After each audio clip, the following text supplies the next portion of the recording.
Pag may problema ka, dapat lalo kang lumapit sa Diyos. Nagtataka ako sa mga tao, pag may problema, saka nalayo sa Diyos.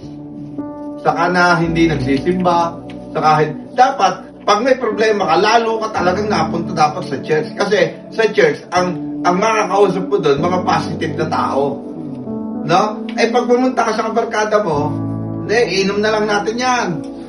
Oh. Eh, sa halip na walang problema mo, ang dami mong problema lalo.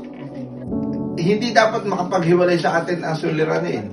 No? Anong problema? Ano bang usually problema? Pera. Oh, yan.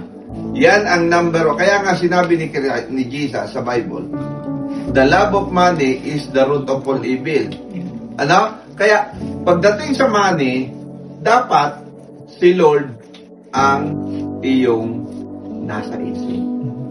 Kasi si Lord, sabi nga dun sa verse, dun sa sumunod na verse, kung ang kanyang anak ay ibinigay sa inyo, ano pa kayang bagay ang hindi niya kayang ibigay sa inyo?